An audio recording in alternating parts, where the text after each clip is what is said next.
ഞാൻ എന്തായാലും രേഖാചിത്രം കാണാൻ ഇറങ്ങിയതാണ്, ആസിഫ് അലിന്റെ പുതിയ ചിത്രം.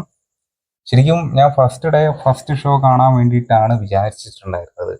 ഫസ്റ്റ് ഡേ ഒക്കെ തന്നെയാണ്, പക്ഷെ ഫസ്റ്റ് ഷോയ്ക്ക് അങ്ങോട്ട് ഇറങ്ങാനായില്ല. കാരണം ഒരുപാട് കാര്യങ്ങളൊക്കെ വന്ന് പെട്ടത് കൊണ്ട് ആ ഒരു സമയം ഇറങ്ങാൻ പറ്റിയില്ല. പിന്നെ 4:30 പോകാമെന്ന് വിചാരിച്ചു നിന്നാണ്. അപ്പൊ എന്തായാലും ഞങ്ങളുടെ നാട്ടിലെ റിലീസിംഗ് സെന്റർ ആയിട്ടുള്ള സന്ധ്യ തിയേറ്ററിലേക്കാണ് ഈ പോക്ക്. ശരിക്കും എനിക്കൊരു 10-15 മിനിറ്റേ ഉള്ളൂ ഇവിടുന്ന് തിയേറ്ററിലേക്ക്. അതല്ലെങ്കിൽ പിന്നെ ഒരു റിലീസിംഗ് സെന്റർ എന്ന് പറയുന്നത് 30 കിലോമീറ്റർ ഒക്കെ ടൗണിലേക്ക് പോകണം. എന്തായാലും 4:30 ആകുമ്പോൾ തന്നെ ഞാൻ തിയേറ്ററിലെത്തി. സിനിമ കണ്ടു. സിനിമ ഇഷ്ടമായി. ഗംഭീരമായിട്ടുള്ള ഒരു ക്രൈം ത്രില്ലർ വിഭാഗത്തിൽപ്പെടുന്ന ഒരു സിനിമ തന്നെയാണിത്. രണ്ട് കാലഘട്ടങ്ങൾ തമ്മിലുള്ള ഒരു കണക്ഷൻ ഉണ്ട്. ഭയങ്കര നൊസ്റ്റാൾജിക് ആയിട്ടുള്ള കാര്യങ്ങൾ ഇതിലുണ്ട്.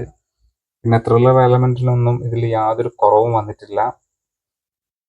ഈ സിനിമയെ സംബന്ധിച്ച് അതിന്റെ ഏറ്റവും മികച്ച പാർട്ട് എന്ന് പറയുന്നത് ഈ സിനിമയുടെ തിരക്കഥയാണ്. കാരണം അത്തരത്തിലുള്ള ഒരു ബ്രില്യൻ്റ് ആയിട്ടുള്ള, അത്രയും ക്രിയേറ്റിവിറ്റി ആയിട്ടുള്ള ഒരു ഫൈറ്റിംഗ് ആണ് ഈ സിനിമയെ സംബന്ധിച്ചിട്ട് ഇതിന്റെ ഒരു തിരക്കഥ എന്ന് പറയുന്നത്. അതുകൊണ്ട് തന്നെ തിയേറ്ററിൽ തന്നെ കാണാൻ ശ്രമിക്കുക. നല്ലൊരു അനുഭവം തന്നെയായിരിക്കും ഈ ഒരു സിനിമ.